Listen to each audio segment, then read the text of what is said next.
बंधु, आज का विषय है कि भाग्य अपने हाथों कैसे बनाए।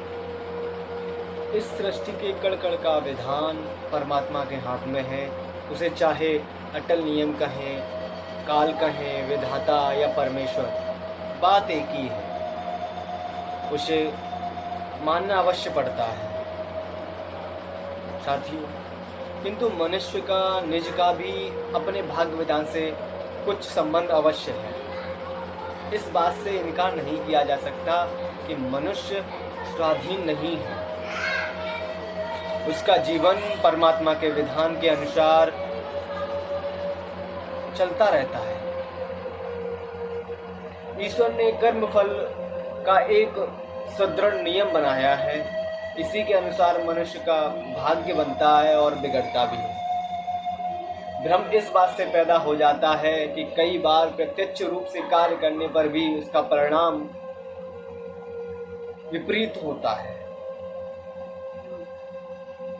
साथियों, जिससे लोग उसे भाग्य का कालचक्र समझकर परमात्मा को दोष देने लगते हैं। किंतु यह भाग्य तो अपने पूर्व संचित कर्मों का ही परिणाम है। एक जीवन का दूसरे जीवन से संस्कार जन्य संबंध माना जाता है। इस दृष्टि से भी जिसे आज भाग्य कहकर पुकारते हैं, यह भी कल के अपने ही कर्मों का परिणाम है। भाग्य का रोने का अर्थ तो इतना ही समझ आता है कि अपने कर्म के लिए सचेत नहीं हो पाए। अपनी शक्तियों का दुरुपयोग अब नहीं तो तब किया था, जिसका कटु आघात हमें भोगना पड़ रहा है। वह प्राकृतिक विधान के अनुसार तो यह भाग्य अपनी ही रचना है। मनुष्य भाग्य के बस में नहीं है, उसका निर्माता मनुष्य स्वयं है। साथियों, हम जैसा करेंगे वैसा ही तो भरेंगे। यदि स्वेच्छा से परमात्मा सबको जी चाहे जो अच्छा लगे वो देने लगे, तो इस दृष्टि का न्याय व्यवस्था ही बिगड़ जाएगी।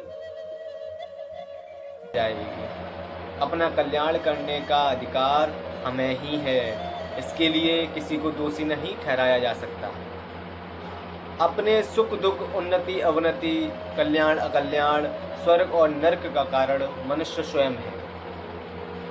फिर आपत्ति के समय अपने भाग्य को कोसना यह ठीक नहीं है। हमें यह अनुभव करना चाहिए कि हमसे जरूर कोई भूल हुई है, उस पर पश्चाताप करना चाहिए।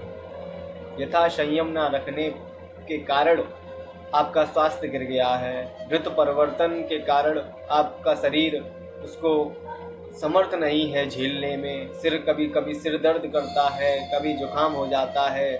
आप कहेंगे क्या करें, हमारा भाग्य ही खराब है, हमारे में दोष ही है।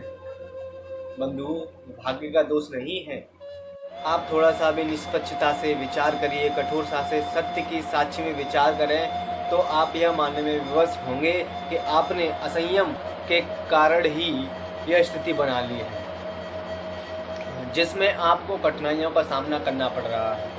अगर आप संकल्प से काम लें और अपनी कामेंद्रियों पर कसकर अंकुश रखें, तो आपका खोया हुआ स्वास्थ्य फिर से वापस आ सकता है।